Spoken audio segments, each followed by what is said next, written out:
C'est nouveau le module depuis l'année passée, donc on l'exploite davantage de plus en plus. Et avec Attention Enfants Mouvement, on donne beaucoup la chance aux enfants de monter à des places où ça fait seulement descendre. On essaie de leur faire beaucoup confiance, à grimper, à descendre, à courir, à profiter beaucoup du module, puis aussi de la cour là, extérieure. On partage ça avec la collaboration des enseignants, toute l'équipe du service de garde avec les surveillants de dîner, que les enfants ont beaucoup de plaisir là, à jouer, puis courir, puis dépenser beaucoup d'énergie dans la cour à l'extérieur. Avec les enjeux, c'est sûr qu'avec la collaboration des profs, on veut aussi mettre l'année prochaine les corridors actifs. Donc, on s'attend un petit peu à travailler tranquillement pour ne pas non plus les déranger lors de leur travail parce que après l'école, mais on va y aller progressivement avec les enfants. Puis les enfants ont besoin de bouger, donc c'est comme ça qu'on l'apporte beaucoup avec la direction ici d'école. C'est bienvenu, par exemple. Je sais qu'ils vont aussi avoir de la formation, les enseignants, donc vont comprendre aussi le grand besoin là, des enfants. Puis on s'en va vers ça aussi pour 2020-2022, où ce que le gouvernement veut vraiment mettre en action, où les enfants bougent. Au niveau des enjeux et des défis, au niveau du parc, tantôt, dans le module de jeu, on essaie, en réunion d'équipe, j'essaie de leur dire de faire confiance aux enfants, de ne pas les prendre et de les lever, parce que c'est là qu'ils peuvent avoir peur, de les laisser faire. S'ils vont par eux-mêmes, c'est parce qu'ils sont rendus là aussi dans leur développement.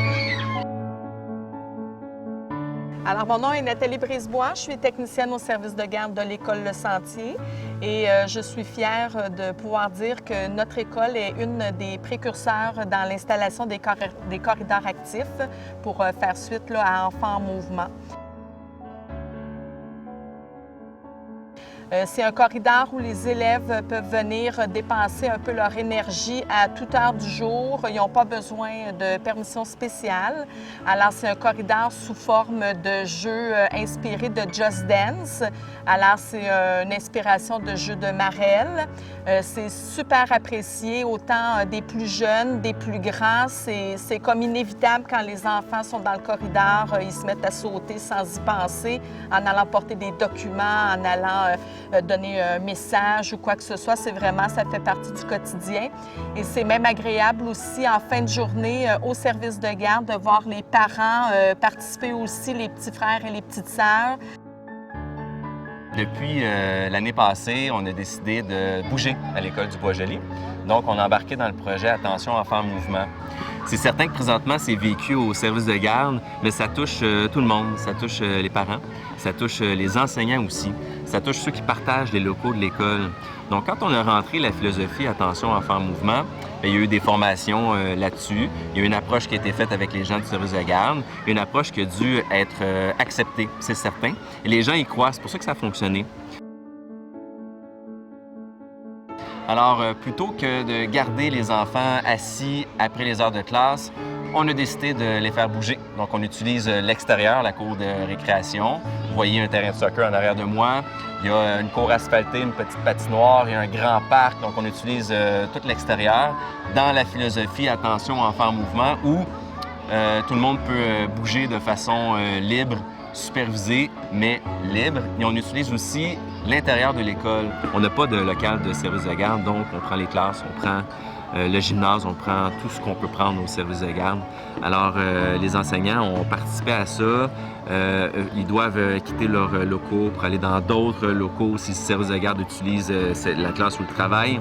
Et ils doivent aussi composer avec le bruit, avec le mouvement, avec tout ce que ça entraîne. Et c'est bien perçu parce que c'est un travail d'équipe. Donc, au bout de la ligne, tout le monde en bénéficie.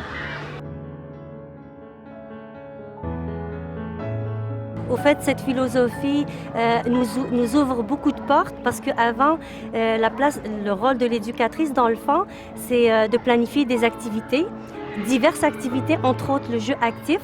Mais avec cette approche, on va permettre même les jeux structurés, mais on peut toujours intégrer de l'action à l'intérieur. Donc, à travers le jeu actif, on peut également toucher à plusieurs aspects, ce qui concerne le développement général, comme le côté social, parce que les enfants, ils vont interagir. Ça leur permet aussi de trouver des solutions lorsqu'il rencontre des problèmes. Donc, ça va favoriser plusieurs aspects de son développement global.